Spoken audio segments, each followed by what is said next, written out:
en la viña del Señor. Si mi anhelo es orar y ocupado siempre estar en la viña del Señor. Yo quiero ser obrero de valor, confiando en el poder del Salvador. Quien quiera trabajar hallará también lugar en la viña del Señor. Trabajar y orar en la viña del Señor. Si mi anhelo es orar. Buenos días, hermanos, que el Señor les bendiga. Damos gracias al Señor por estar nuevamente en contacto.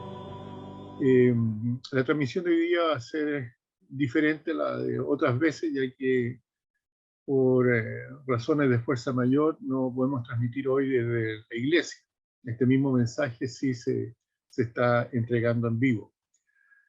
En los futuros mensajes vamos a estar dentro de una serie que se llama La verdadera vida cristiana. Y en este caso, el tema de hoy va a tratarse respecto a la fidelidad, sé fiel, ¿ya? Pero antes de ir más allá, vamos a tener un momento de oración. Les pido que por favor cierren sus ojos, inclinen sus cabezas y vamos al Señor pidiendo su bendición.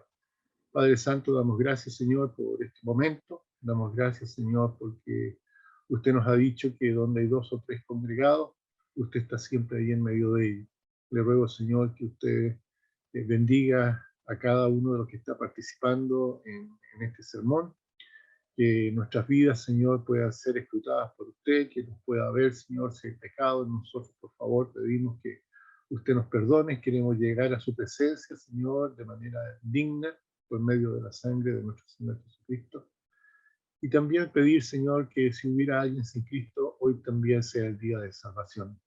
Señor, entregamos este sermón en sus manos y también nuestras vidas, para que usted las tome y haga con ellas conforme a su voluntad. Porque en nombre de Cristo lo pedimos. Amén. Como les decía, vamos a tratar el área de la fidelidad en la vida cristiana. Y nuestro texto se encuentra en 1 Corintios capítulo 4, versículo 2, donde dice: ahora bien, se requiere de los administradores que cada uno sea hallado fiel. ¿Por qué tomé este versículo? En realidad, hermanos, aquellos que conocemos a Cristo como Señor y Salvador nos hemos dado cuenta de que no somos dueños de nuestra vida, que la vida nuestra la hemos entregado, la hemos puesto en manos del Señor y lo hemos aceptado a Él como nuestro Salvador, nuestro Señor, como aquel que dirige nuestras vidas. Por lo tanto, en ese sentido somos administradores de todo lo que el Señor pone en nuestras manos. Y, por supuesto, la Biblia dice que los administradores deben ser hallados fieles. El pueblo de Dios, los cristianos, nosotros, a medida que vamos desarrollando nuestra vida en esta tierra, vamos construyendo. La Biblia, en el libro de Corintios, nos dice que cada uno de nosotros tiene que ver cómo edifica esta vida, sobre qué fundamento va poniendo las distintas áreas de su vida. Y dice que debemos ser muy cuidadosos en cuanto al fundamento que elegimos. La Biblia habla de que hay personas que construyen sobre arena, siendo que el llamado de Dios es construir sobre la roca. En la Biblia la roca siempre representa a Cristo. Entonces, si tenemos el fundamento correcto, si nuestro fundamento es Cristo, ahí debemos ir construyendo nuestra vida. Pero aún así, la Biblia nos dice que debemos darnos cuenta cómo estamos sobreedificando. Porque hay gente que sobreedifica o construye su vida con, yo pienso así como los tres chanchitos, ¿no es cierto? Uno la edificó con paja, el otro la edificó con madera, y finalmente el tercero la edificó de una manera estructural, bien fuerte, con cemento y ladrillo. La Biblia dice que hay algunos que construyen con heno, paja u hojarasca, y otros construyen con oro, plata y piedras preciosas. La vida de cada uno va a ser probada, como por fuego, dice. Y los que construyeron de mala manera van a perder aquello que, todo aquello en que invirtieron sus vidas, porque en lo que invirtieron sus vidas fue algo totalmente perecedero. Pero aquellos que invierten bien sus vidas, aquellos que invierten sus vidas en el Señor, va a venir la prueba y ellos van a salir victoriosos. Por eso es que la vida cristiana se trata de construir. En el Salmo 16:11, la Biblia nos dice: me mostrarás la senda de la vida, en tu presencia hay plenitud de gozo, delicias a tu diestra para siempre. Nuestro buen Dios, a través de nuestro Señor Jesucristo, ha puesto delante de nosotros la bendición y la maldición. Nos ha mostrado ambas caras de la moneda. Y nos dice, si ustedes hacen mi voluntad, van a tener bendición en sus vidas, les va a ir, a pesar de las circunstancias, lo que hagan ustedes va a fructificar. En cambio, si no hacen mi voluntad, van a ir de mal en peor. Fíjense que en el libro de Deuteronomio, la Biblia lo dice de la siguiente manera. En Deuteronomio capítulo 11, versículos 26 al 28 dice: he aquí, yo pongo hoy delante de vosotros la bendición y la maldición. Bendición, si oyeres los mandamientos de Jehová vuestro Dios, que yo os prescribo hoy, y la maldición, si no oyereis los mandamientos de Jehová vuestro Dios, y os apartareis del camino que yo os ordeno hoy, para ir en pos de dioses ajenos que no habéis conocido. En otras palabras, está diciendo que depende de cada uno de nosotros cómo vamos a construir nuestra vida.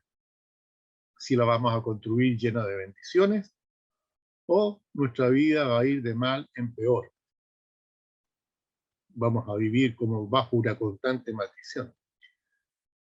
Por otro lado, Pablo, en el Nuevo Testamento, en 1 Corintios capítulo 3, del 10 al 15, él dice: conforme a la gracia de Dios que me ha sido dada, yo como perito arquitecto puse el fundamento y otro edifica encima. Y hace hincapié en lo siguiente, dice: pero cada uno mire cómo sobreedifica. Porque nadie puede poner otro fundamento que el que ya está puesto, el cual es Jesucristo. Y si sobre este fundamento alguno edificare oro, plata, piedras preciosas, madera, heno, hojarasca, la obra de cada uno será manifiesta, porque el día la declarará, pues por fuego será revelada. Y la obra de cada uno, cual sea, el fuego la probará. Si permaneciere la obra de alguno que sobreedificó, recibirá recompensa. Si la obra de alguno se quemare, él sufrirá pérdida, si bien él mismo será salvo, aunque así como por fuego. Es decir, ¿en qué estamos gastando nuestra vida? ¿Cómo estamos construyendo nuestra vida? ¿Lo estamos haciendo para el Señor? ¿O nos estamos dando los gustos nosotros de vivir la vida como a nosotros nos place? La Biblia dice bien claro que va a llegar el momento en que cada uno va a tener que dar cuenta acerca de lo que hizo. Dice, si lo que hizo permanece para el Señor, eso significa que va a tener recompensa, la recompensa de los fieles.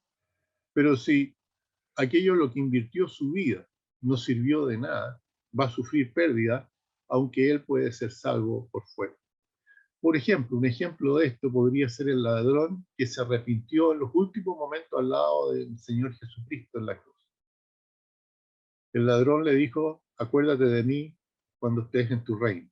Y el Señor Jesucristo, viendo el arrepentimiento de aquel ladrón, le dijo: hoy estarás conmigo en el paraíso. Claro, él fue salvo por casualidad, en el último instante fue salvo él, como por fuego, como en el caso de Lot. Pero no tiene nada en su vida que demuestre cuánto amó al Señor. El cristiano fiel, aquel que vive para Cristo, en cada momento de su vida, lo que él hace, lo hace para el Señor. Es una demostración del amor que le tiene al Señor. El que vive para sí mismo no está mostrando ese amor, ¿ya? Por eso tenemos que ver cómo construimos la vida. En esta construcción nosotros construimos nuestro hogar, construimos nuestra familia. Por eso tenemos que tener cuidado las decisiones que se toman. En el libro de Josué, capítulo 24, versículo 15, dice: después de que él hace una arenga al pueblo con respecto a fijarse bien cómo Dios los ha tratado, cómo Dios los ha protegido, cómo Dios ha estado con ellos, él le dice después, si mal os parece servir a Jehová, después de todo lo que Dios ha hecho con ellos, si mal les parece servir a Jehová, escogeos hoy a quien sirváis. Si a los dioses a quienes sirvieron vuestros padres cuando estuvieron al otro lado del río, o a los dioses de los amorreos en cuya tierra habitáis, pero yo y mi casa serviremos a Jehová. Él tomó la decisión de hacer lo correcto. Él tomó la decisión de sobreedificar su vida, ¿ya? Con oro, plata y piedras preciosas, con aquellas cosas que iban a perdurar en el tiempo, ¿ya? Nosotros no podemos obligar a nadie a formar una familia, a construir un hogar de acuerdo al plan de Dios, ¿ya? Pero Dios espera que cada uno de nosotros, los creyentes, sí lo haga de la manera que Él lo ha determinado, si es que esperan tener una bendición en sus vidas. Fíjense lo que dice Dios ahí al principio de las Escrituras, en Génesis 18, versículo 17 al 19, hablando acerca de un hombre temeroso de Dios, acerca de un hombre que creía en Dios, acerca de un hombre que podría ser, valga la comparación, el primer cristiano, podríamos decir, ¿ya? Aquel que vivió por fe por primera vez. Estoy hablando de Abraham. Dios dice ahí en Génesis 18, versículo 17 al 19, ¿encubriré yo a Abraham lo que voy a hacer? Habiendo de ser Abraham una nación grande y fuerte, habiendo de ser benditas en él todas las naciones de la tierra. Y fíjense por qué Dios dice que no va a encubrir nada a Abraham. Dice, porque yo sé que mandará a sus hijos y a su casa después de sí, que guarden el camino de Jehová, haciendo justicia y juicio, para que haga venir Jehová sobre Abraham lo que ha hablado acerca de él. Por eso se dice que el primer amigo de Dios fue Abraham. Dios lo llamó su amigo, ¿ya? Él fue el padre de la fe. ¿Y qué caracterizó a Abraham? Este hecho de que Dios tenía la seguridad de que él iba a inculcar a sus hijos y a su casa, a su descendencia, que guarden el camino de Jehová. En otras palabras, que construyan de acuerdo a la voluntad de Dios. Esto mismo no solamente se aplica a la vida de uno, a la vida de la familia, sino que también a la iglesia y al ministerio, ¿ya? Todo esto nos lleva a nosotros a la necesidad de reevaluarnos constantemente, reconstruir nuestras vidas. Dios, hemos estado hablando en estos últimos 3 domingos, Dios nos ha dado un nuevo año para vivir. En otras palabras, nos ha dado una nueva oportunidad. Por lo tanto, debemos revisar nuestra vida. ¿Qué hemos hecho hacia atrás? ¿Cómo lo vamos a hacer hacia adelante? Y en este sentido, me gustaría que pensáramos en Nehemías. Si ustedes tienen la oportunidad de leer este libro, van a darse cuenta de la importancia de la reevaluación, la importancia de la reconstrucción. El pueblo de Nehemías, los judíos, una vez que Nehemías volvió a Jerusalén, vemos que todos emprendieron un trabajo. Les voy a pedir que busquen Nehemías capítulo 2, versículo 17. Vamos a leer ese versículo, pero ahí vamos a ver que cuando Nehemías llegó a Jerusalén, no se olviden que él era copero del rey, estaba lejos, el pueblo estaba en la cautividad, había quedado un remanente del pueblo de Dios en Jerusalén. Y cuando Nehemías llega a Jerusalén, después de haber escuchado ya noticias de cómo estaba la situación, ve que el pueblo vivía en ruinas. Y en el versículo 17 de Nehemías capítulo 2 dice, les dije pues, vosotros veis el mal en que estamos, que Jerusalén está desierta y sus puertas consumidas por fuego. Venid y edifiquemos el muro de Jerusalén y no estemos más en oprobio. Cuando llegó Nehemías a la ciudad santa, a Jerusalén, vio que estaba todo destruido. La ciudad, la muralla estaba en el suelo, las puertas estaban quemadas, ¿ya? Así que vamos a tomar esa situación, ese ejemplo para el sermón de hoy día. En primer lugar, vamos a ver que una de las cosas que llama la atención a Nehemías es que las murallas están desmoronadas. ¿Qué simboliza la muralla? Normalmente la muralla simboliza protección, simboliza fortaleza. En las ciudades, en aquella época, en la época del Antiguo Testamento, las ciudades antiguas tenían una manera de defenderse y era justamente la muralla. Eran ciudades amuralladas, las grandes ciudades. Por ejemplo, las murallas de Babilonia. En Daniel se cuenta la historia de esa ciudad de Babilonia. Y se dice que las murallas de aquella ciudad tenían por lo menos 20 metros de alto y unos 9 metros de ancho. De hecho, había gente que vivía en los muros, habían casas dentro de los muros de Babilonia. Eran murallas prácticamente inexpugnables. Por lo tanto, la ciudad de Babilonia, en este caso, se consideraba una ciudad muy segura. Ahora, ¿qué quiere decir? ¿Qué quiere decir entonces que nosotros debemos reevaluar nuestra vida, revisar nuestra vida y reconstruir las murallas en nuestra vida? En el caso de Nehemías, todo el libro es un relato de la reconstrucción de las murallas de Jerusalén. Jerusalén, por otro lado, es un símbolo de la ciudad de Dios. Jerusalén era el lugar donde estaba el templo, el lugar donde estaba el lugar santísimo, el lugar donde estaba la presencia y la habitación misma de Dios. Era el centro de la vida para el mundo. Por lo tanto, la vida, en este caso estamos haciendo la comparación, la vida de la persona es como una ciudad. Y muchas veces las murallas de esta ciudad, las murallas de esta persona, necesitan ser reconstruidas. Se necesita restablecer las fuerzas en esa vida. Todos hemos conocido personas cuyas defensas, no estoy hablando de defensas de salud, sino que las defensas propias de la persona, sus capacidades, sus potenciales, todo lo que es la persona en sí, ha venido a desmoronarse. Ha habido un decaimiento general de la fuerza en esa vida.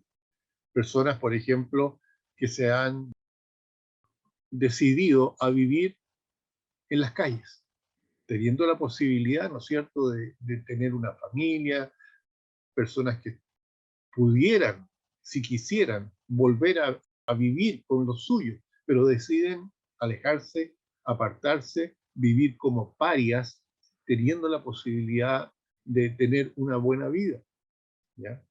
Personas que deambulan de un lado para otro en las calles de nuestras ciudades sin esperanza, completamente impotentes. Y con frecuencia Dios en su gracia extiende su mano y toca las vidas de algunas de estas personas y las trae de nuevo a Él, permitiendo que ellos reconstruyan las murallas. Esta es la imagen de las murallas en la vida de cualquier persona. Esta es la imagen en la vida de cualquier iglesia, de cualquier comunidad, de cualquier nación. Todas las murallas pueden ser reconstruidas si es que han estado derribadas, si se están desmoronando, si están flaqueando, pueden ser reconstruidas con fuerza, con poder y propósito. Entonces, ¿qué significa reconstruir las murallas de nuestra vida? En Nehemías 1:4 dice, cuando oí las palabras, me senté. Llegaron emisarios donde estaba Nehemías y contaron la situación que estaba pasando en Jerusalén. Cuando oí las palabras, dice, me senté, lloré, hice duelo por unos días, ayuné y oré delante del Dios de los cielos. Cuando Nehemías escucha la situación acerca de Jerusalén, ¿ya? Él lo sufre, le impacta total y profundamente, se preocupa.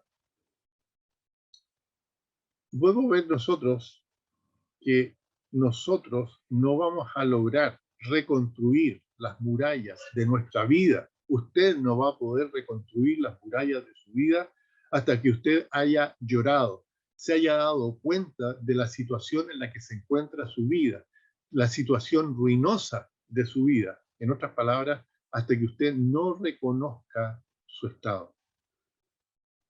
Nadie puede volver a reconstruirse a menos que se dé cuenta del estado calamitoso en que se encuentra. Luego viene la confesión. En Nehemías 1, versículo 11, la primera parte, dice, te ruego, Jehová, que esté ahora atento tu oído a la oración de tu siervo y a la oración de tus siervos, quienes desean reverenciar tu nombre. Concede ahora buen éxito a tu siervo. Nehemías reconoce que han pecado y ora a Dios pidiendo perdón. ¿Para qué? Dice en la segunda parte de ese versículo 11 de Nehemías 1, y dale gracia delante de aquel hombre. Aquel hombre, el rey, ante el cual Nehemías servía como copero.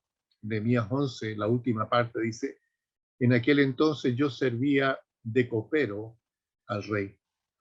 Entonces, después de darse cuenta de la situación, después de reconocer el estado calamitoso en que se encontraba Jerusalén, él pide perdón por el pecado de él, dice, y pecado del pueblo, que permitió que llegase a esa condición la ciudad, y después le pide tener gracia delante de los ojos del rey para que el rey acepte su petición de volver a reconstruir los muros. Para eso se necesita valor. ¿Ya? Se necesita valor para todo esto, para darse cuenta, para arrepentirse, para pedir, ¿ya? Ayuda. En Nehemías 2, versículos 9 y 10 dice, fui luego a los gobernantes del otro lado del río y le di cartas del rey. También el rey envió conmigo jefes del ejército y gente a caballo. Pero cuando lo oyeron Sanbalat, Horonita y Tobías, el siervo amonita, ¿ya? Él tiene el valor, va al rey, el rey le da cartas para presentar a estos gobernadores al otro lado del río para que le presten su ayuda. Pero cuando él consigue esto, alguien, ¿no es cierto? Personajes como Sanbalat y Tobías escuchan esto. Yo sé que si ustedes han estudiado antes el libro de Nehemías, reconocen los nombres de Sanbalat y Tobías. Nosotros cuando leemos acerca de pueblos como los amonitas, los amoritas, los amalequitas, los hititas, jebusitas, pericitas y otros hitas que menciona la Biblia, tenemos una imagen clara del enemigo de Dios. Podemos hablar de la carne, ¿no es cierto? La carne, que es una de las primeras agencias de Satanás, o podríamos decir, esbirros de Satanás en el hombre, que se resiste constantemente a la obra y la voluntad y los caminos de Dios. Quienes viven en la carne y le dan gusto a la carne, ya están siempre en oposición a lo que es la voluntad de Dios. Esta enemistad de la cual hablaba Pablo, ¿ya? Y dice la Biblia que cuando los enemigos de Dios, ¿ya? Estamos hablando de en este caso Sanballat y Tobías, escucharon esto de que se quería reconstruir, dice, les disgustó mucho que viniera alguien a procurar el bien de los hijos de Israel. Esa frase aparece ahí en Nehemías 2, versículo 10, la segunda parte. Cuando usted se dispone a reconstruir su vida, cuando queremos mejorar las cosas, tenemos un año por delante, quizás el año pasado hicimos cosas que no correspondían, no hicimos todo lo que debíamos y queremos mejorarlo, no le quepa duda que el enemigo de Dios, la carne, ¿no es cierto?, o todo aquello que se opone a Dios va a estar en contra de lo que usted quiere hacer para el Señor. Por eso se necesita un valor, ¿ya?, inmediatamente. Siempre cuando un hombre como Nehemías dice, me levantaré y edificaré, Satanás va a contestar, entonces yo me levantaré y me opondré. Satanás siempre va a hacer las cosas difíciles cuando nos proponemos regresar a Dios, cuando nos proponemos enmendar el camino, cuando nos proponemos andar rectamente ante los ojos de Dios. Ahora, el llamado es que si las murallas en tu vida se están desmoronando, si hay pecado en tu vida, si hay cosas que no están realizándose como Dios quiere, ya si tus defensas se han desmoronado, de modo que el enemigo te está atacando por todas partes, que eres fácil blanco de las tentaciones, te sugiero que pongas especial atención al proceso de la reconstrucción que vemos en el libro de Nehemías. Lo primero de lo que nos enteramos es que el pueblo estaba dispuesto a trabajar. Y en segundo lugar, que pusieron manos a la obra y comenzaron de inmediato a hacer algo. ¿Estás tú dispuesto a trabajar para mejorar tu vida, para reconstruir esas partes de tu vida que no están bien, esas murallas que están endebles en tu vida? ¿Estás dispuesto a trabajar y a hacerlo pronto?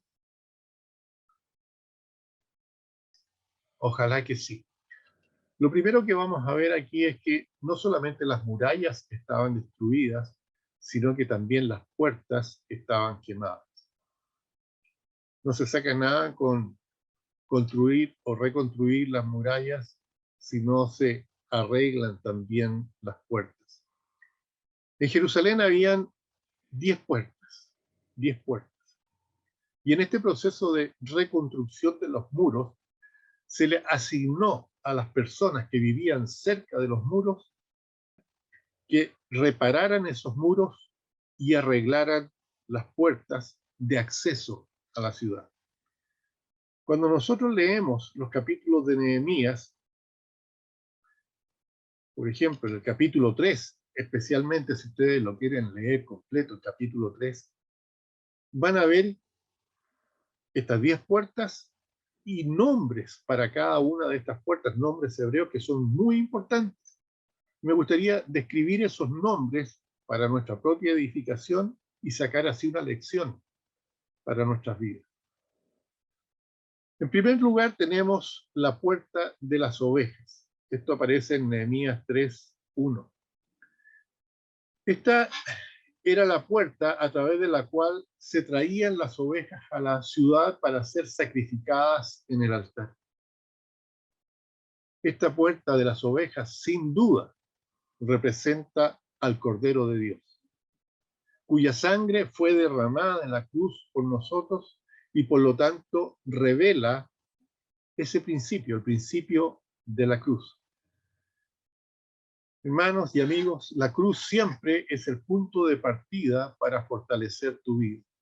¿Cómo está tu relación con Cristo?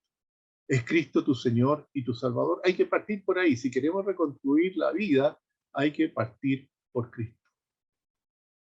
Es preciso que tú reconozcas este principio de la cruz. El hecho que Dios vaya a moverse en tu vida de tal manera que comience esa reconstrucción depende de ti, si aceptas o no aceptas a Cristo como tu Señor y Salvador. Él va a actuar en tu vida, Él va a anular totalmente tu propio ego. Él va a tomar control de tus planes y de tus intereses. Por eso que la cruz es un instrumento en el programa de Dios que hace morir al yo y partir una vida de victoria. De ahí se parte, ¿no es cierto?, para poder reconstruir una vida, para poder tener fortaleza. Esa es la primera puerta, nuestra relación con Cristo. Si la persona no tiene a Cristo en el corazón, no puede reconstruir su vida. Si la persona sí tiene a Cristo, ya hay problemas, ha tenido dificultades. Sabemos que en la Biblia el Señor dice, si alguno hubiere pecado, abogado tenemos para con el Padre a Jesucristo el justo. Que si confesamos nuestros pecados, Él es fiel y justo para perdonar nuestros pecados y limpiarnos de toda maldad. La cruz, Cristo, es el principio, la primera puerta. La segunda puerta es la puerta del pescado. Aparece en el versículo 3 de Nehemías 3. ¿Qué piensan ustedes que es la puerta del pescado? Claro, sin duda la puerta del pescado tiene que ver con el propósito por el cual nosotros somos salvos. Si queremos reconstruir nuestra vida, tenemos que entender que nosotros en Cristo estamos llamados al servicio. El primer aspecto de nuestro servicio al Señor es compartir el Evangelio. El Señor Jesucristo dijo ahí en Marcos 1:17, venid en pos de mí, que yo os haré pescadores de hombres. Esta puerta del pescado representa el testimonio del cristiano. Estamos hablando de reconstruir nuestra vida, del verdadero cristianismo. En este caso, el testimonio tiene mucho, mucho que ver con esa reconstrucción. ¿Se ha derrumbado esa puerta en tu vida? ¿Se ha desmoronado la muralla alrededor de la puerta del pescado, la puerta del testimonio en tu vida? Si es así, es necesario volver a construir esa puerta que quizás está quemada, no tienes un buen testimonio. Así que hay que reconstruir esa puerta junto a la muralla. Porque el Señor mismo, nuestro Señor Jesucristo, dijo que todo cristiano tenía que dar testimonio de Él. Y si alguien tenía vergüenza de dar testimonio de Él, Él también se iba a avergonzar delante de Dios y los ángeles de aquella persona. Si esta muralla del testimonio se ha derrumbado en tu vida, si no tienes un buen testimonio, si no te gusta hablar de Cristo, si te da vergüenza hablar del Señor, te vas a dar cuenta que a través de esa muralla destruida va a entrar una y otra vez el enemigo y cada vez se va a deteriorar más tu testimonio.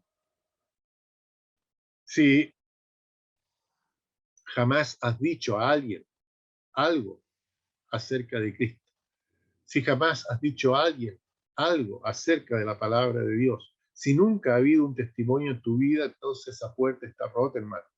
Está rota, está quemada. Es necesario reconstruirla, esta puerta del pescado. La tercera puerta es la puerta vieja. La puerta vieja. La puerta vieja, fíjese, es una puerta que siempre suena. Esto se encuentra en el versículo 6 de Nehemías 3. ¿Qué simboliza esta puerta vieja? Yo creo sí que sin duda representa la verdad en tu vida. La verdad en la vida de muchos cristianos está rota. ¿Por qué? Porque muchos ya no se basan en la verdad. La verdad es algo siempre antiguo. Y es sobre esto antiguo que lo nuevo tiene que basarse. Alguien dijo con mucha razón, todo lo que es verdad no es nuevo. Y todo lo nuevo no es verdad. ¿Ya? Así que vivimos nosotros en tiempos en que esa vieja verdad se trata de olvidar, se trata de dejar de lado. Se dice que está pasada de moda. Y los hombres han ido eliminando esa verdad. Incluso eliminando lo que la iglesia representa o representaba. Diciendo que ya no necesitamos todas aquellas cosas.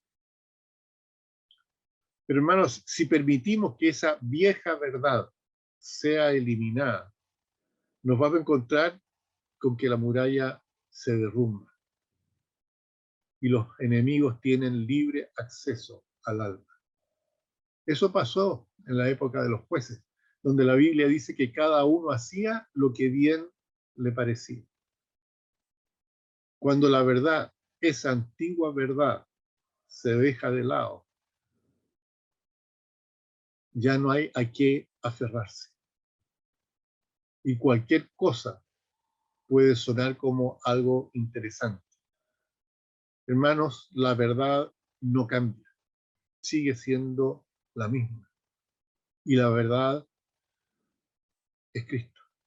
La verdad es la palabra de Dios. Tu palabra es verdad, dicen las Escrituras.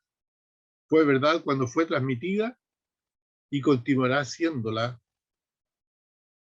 por 1000 años. Eso me hace recordar una historia de un hombre que fue a visitar a un antiguo músico. Tocó la puerta y dijo: ¿qué buena noticia tiene usted para hoy?, le preguntó. El músico no le contestó. Se dio vuelta, cruzó la habitación y se acercó donde había colgado un diapasón. Tomó un martillo y golpeó con fuerza el diapasón, de manera que retumbó en toda la habitación. Entonces el músico dijo: esto, amigo mío, es un la. Fue un la ayer y lo fue hace 5000 años. Y continuará siendo un la por otros 5000 años. Y entonces añadió: el tenor que vive al otro lado del pasillo canta desentonado. La soprano que vive arriba no llega a las notas agudas. Y el piano que está en la habitación del lado está desafinado.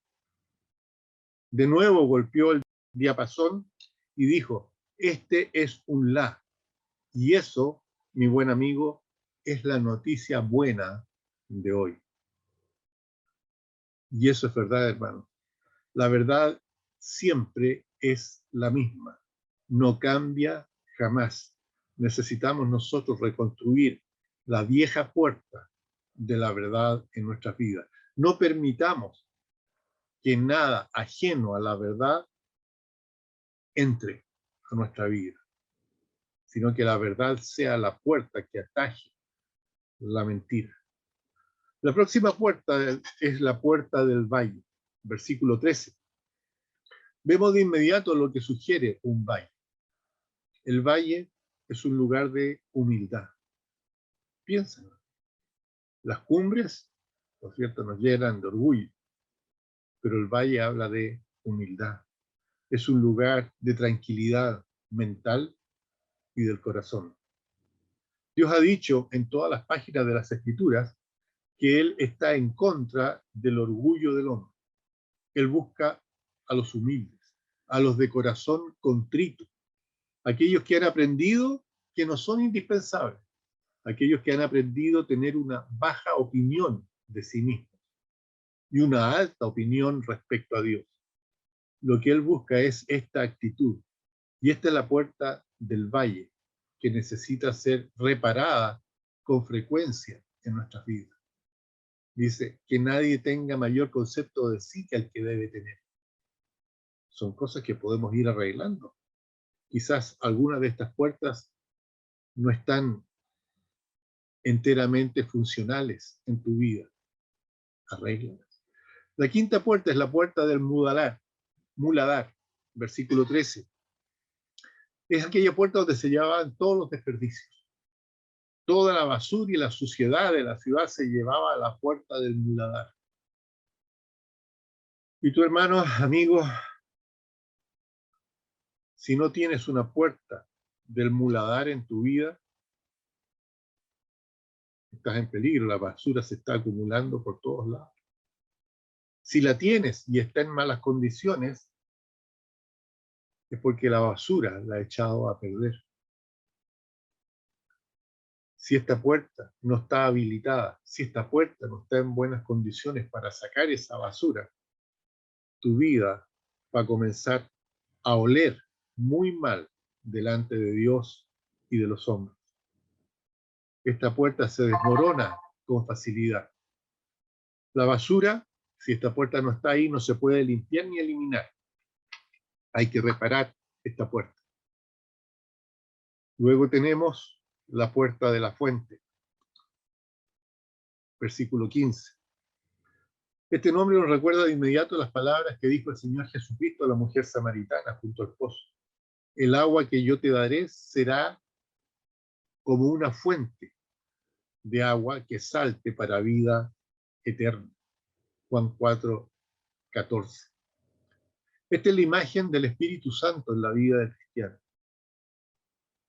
El Espíritu Santo, que es un río de vida que corre desde el interior. Es decir, el Espíritu de Dios que fluye en nuestras vidas y nos permite obedecer su voluntad, nos permite obedecer a su palabra.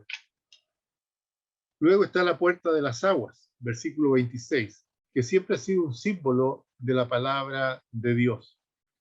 Lo interesante de esta puerta del agua es que no necesitó ser reparada. Estaba en un lugar donde la muralla estaba todavía intacta. Se dice que la gente que vivía junto a ella,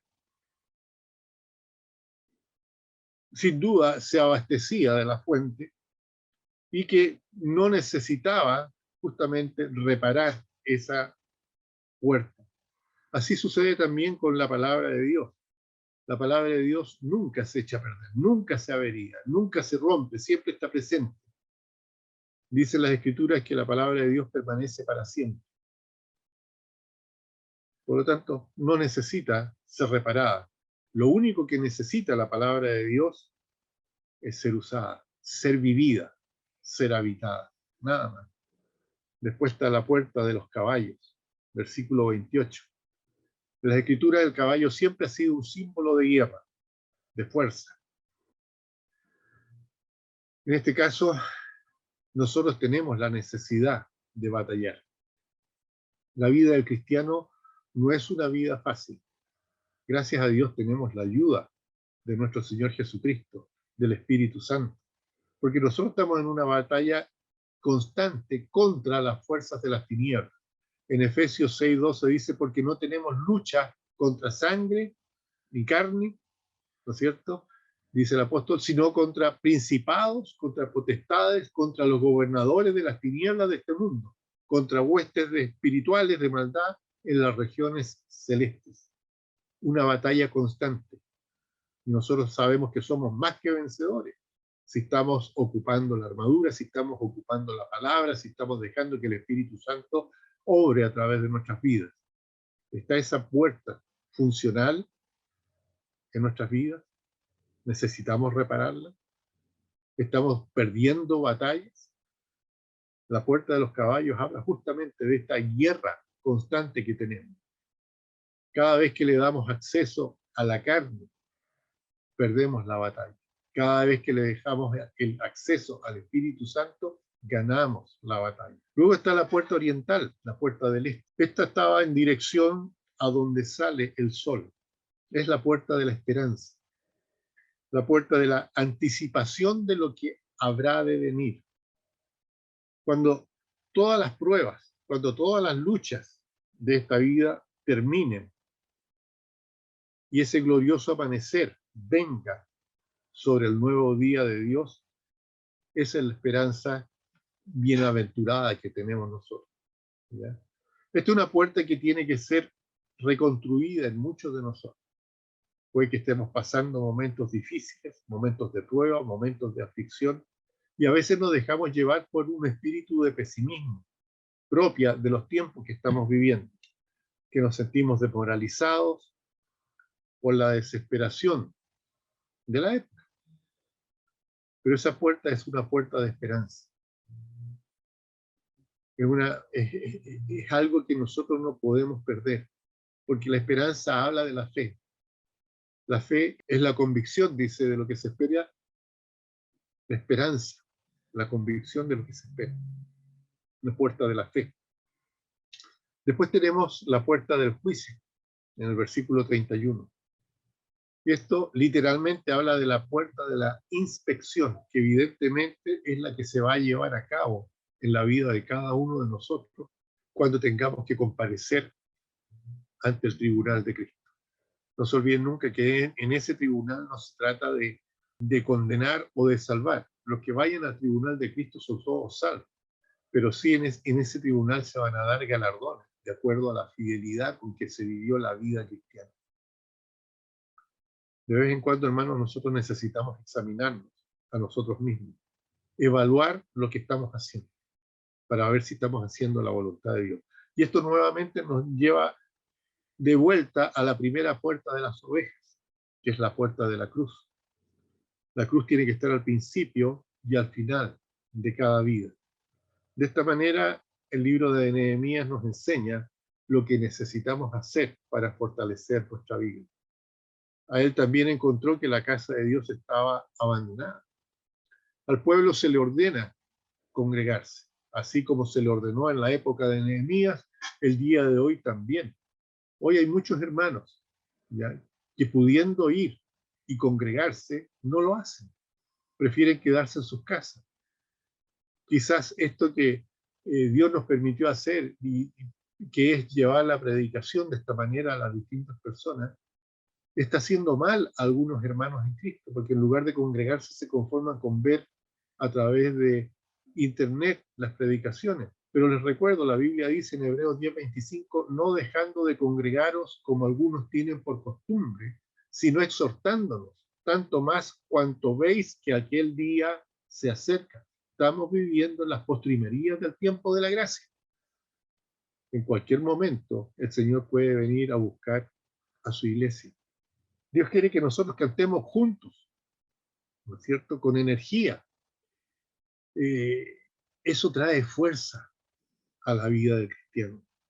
Eso llega realmente al alma, escuchar al pueblo de Dios alabando a Dios de lo profundo del corazón. Orar juntos trae valentía a nuestra fe. Estar juntos en comunión nos ayuda a olvidarnos de nosotros mismos y enfocarnos en otros.